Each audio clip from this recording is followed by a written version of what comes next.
প্রথমেই বলতে চাই যে দেখুন আমার গাছগুলো গরু ছাগলে খেয়ে কী করতেছে। অবশ্যই এর জন্য একটা সঠিক সমাধান দরকার, কারণ গরু ছাগল ঘাস থাকলে আসবে, এটাই স্বাভাবিক। আর গাছগুলো এইভাবে ক্ষতি করবে। দেখছেন প্রত্যেকটি পাতা গাছের খেয়ে ফেলছে। আর এর জন্য আমি একটি কাজ করব আজ, আপনারা অবশ্যই সঙ্গে থাকবেন, ভিডিওটি সম্পূর্ণ দেখবেন। আমার হাতে দেখতেছেন এটা হলো পুল। পুল মানে একটা দুবলা মারার ওষুধ। দুবলা, ধান, শামা, বিলকানি ইত্যাদি ধান জাতীয় যে ঘাসগুলো আছে সেগুলো পুড়ে নষ্ট হয়ে যাবে। আর এই যে ওষুধটা আমি দিচ্ছি, এখানে 100 গ্রাম ওষুধ আছে। এর অর্ধেকটা আমি পানিতে ঢেলে নিব 16 লিটার পানিতে। তারপরে ভালো করে মিক্স করে নেব। যদি ওষুধটা ভালো করে পানিতে মিশিয়ে যায় সেজন্য ভালো করে নাড়বেন। নাড়ে নেওয়ার পরে অবশ্যই আপনারা একটু লক্ষ্য করবেন, যখনই আপনার ওষুধটা ভালো করে মিক্স করা হয়ে গেল, তখন আবার ভালো করে আপনার দুবলার আগাটা ভালো করে ভিজে দিতে হবে। প্রচুর পরিমাণ দুবলা এখান থেকে জ্বালাইছে। দুবলাগুলো মারার জন্য আমি আগে একবার ওষুধ ব্যবহার করেছিলাম, অনেক দিন আমার কাজ করেছে। আর সেখানে আবার দুবলা কিন্তু মূল থেকে আবার বের হয়ে এসেছে। আমি সেজন্য আবার ওষুধটা ব্যবহার করা শুরু করলাম। সুপ্রিয় দর্শক, আসসালামু আলাইকুম। আজ আমি একটা অন্যরকম ভিডিও নিয়ে আপনাদের সামনে উপস্থিত হলাম। সেটা হলো, আপনারা নিশ্চয় দেখতে পাচ্ছেন এখানে কিন্তু কোনো ফসল নেই। কেন আমি ওষুধ ব্যবহার করতেছি আর কী ওষুধ ব্যবহার করতেছি, আপনাদের মনে একটা প্রশ্ন জাগাটা স্বাভাবিক। তাই আপনাদের বলতেছি, একটু দূরে দেখুন। এই যে এটা কিন্তু আমার একটা লাউয়ের বাগান বলতে পারেন, আবার এখন ধুন্দুলের বাগান বলতে পারেন। আমি এখানে কিন্তু সবজি ফসল যাই বলেন চাষ করি। আর এখানে মূলত এই জমিটা খালি, এখানে খালি জমি।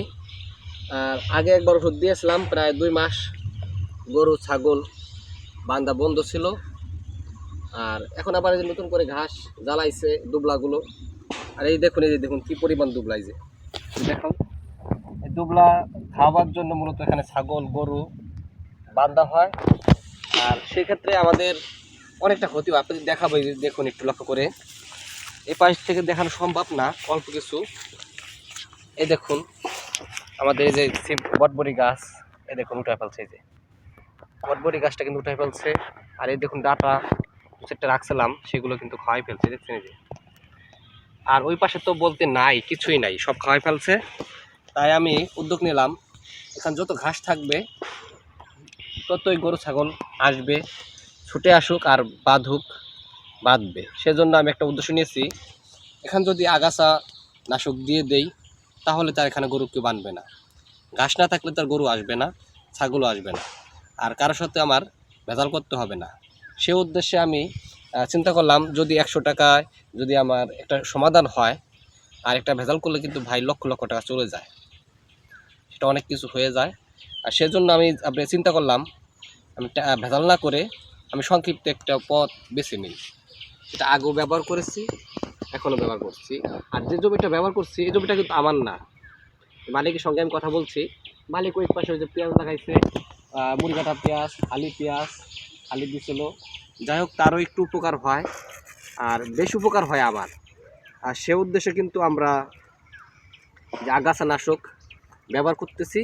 আর ব্যবহার করতেছি এই দুবলা ভালো মরে আমরা জানি। এই দেখুন এটা কিন্তু পুল, এই পুলে আমি চাচ্ছি এই 1 বোতল দিয়ে 2টা ড্রাম ওষুধ বানাবো। আর 2 ড্রাম ওষুধ দিয়ে আমরা জানি 1 পাখি জমিতে আগাছা নাশক ধ্বংস করা যায়। তাহলে এখানে জমি হবে সর্বোচ্চ মোটে 4 কাঠা। এবারে 4 কাঠা জমি হতে পারে, তার বেশি একটা হবে না। আমরা যদি এটাকে ভালো করে ভিজিয়ে দেই, স্প্রে করে দেই, তাহলে কিন্তু এই যে টুবলাটা আছে এখান থেকে দেখুন এগুলো একটাও থাকবে না। আর এখানে গরু ছাগল আনবে না।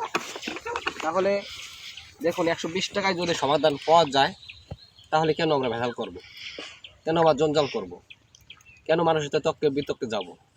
আর তর্ক বিতর্ক তো ভালো না। সেজন্য আমার এই মতামতটি কেমন হলো অবশ্যই আপনারা একটু কমেন্ট করে জানাবেন। আপনাদের মতামতটা কী এটা আমি জানতে চাই। আমি কি ঠিক কাজ করতেছি না ভুল করতেছি? যদি ভুল করি অবশ্যই আপনারা একটু কমেন্ট করে জানাবেন, আর যদি সঠিক করি অবশ্যই আপনারা একটু কমেন্ট করে জানাবেন। আর আমি যে আপনাদের বলতেছি কথাগুলো, সর্বপ্রথম বলতে চাই, এখানে যারা গরু ছাগল বাঁধবে তাদেরকে আমি জানাইছি, আমি এখানে ওষুধ দিব, আপনারা কেউ গরু ছাগল আনবেন না। আর আনবেন, আনলে পরে ছুটে যাবে, আপনি সবসময় থাকবেন না, আমার ক্ষতি হবেই। আর সে উদ্দেশ্যে আমি যেখানে 120 টাকা খরচ করে আমি ওষুধটা দিয়ে দিচ্ছি, আপনাদের মতামতটা অবশ্যই আমাদের একটু জানাই যাবেন। আর দেখাবো, ওই পাশে চেষ্টা করব আমার পুঁই গাছগুলো, বটবটি গাছগুলো, মিষ্টি কুমড়া গাছ, ধুন্দুল গাছ, ডাঁটা কীভাবে খাওয়াচ্ছে বা আপনাদের বলে বোঝানো সম্ভব না। আর যার ক্ষতি হয় সে শুধু বুঝে। আপনারা সঙ্গে থাকুন, সম্পূর্ণ ভিডিওটি দেখুন, আপনাদের কাছে অনুরোধ রইল। আর যদি ভালো লাগে এই ভিডিওটি শেয়ার করে আপনাদের কাছে পৌঁছায় দিবেন। আর যদি ইউটিউব থেকে দেখেন তারা কেউ, তাহলে অবশ্যই ভিডিওটি চ্যানেলটি সাবস্ক্রাইব করে রাখবেন, আরও যে দেখার সুযোগ করে দিবেন। ভাই, যে জমিটা খালি আছে অবশ্যই দেখাই যে জমিতে খালি আছে প্রচুর পরিমাণ দুবলা, অবশ্যই আপনারা পুল ব্যবহার করবেন, আশা করি একেবারে পরিষ্কার হয়ে যাবে। বছরে মোটে 2 বার ব্যবহার করুন, তাতে যথেষ্ট। আপনার এখানে দুবলা থাকবে না, আপনার এখানে পরিষ্কার থাকবে, আপনার জমিটা নিরাপদ থাকবে। তাহলে অবশ্যই আমরা এই পদ্ধতি বেছে নিছি, সঠিক না ভুল আপনারা একটু জানাবেন। আসসালামু আলাইকুম।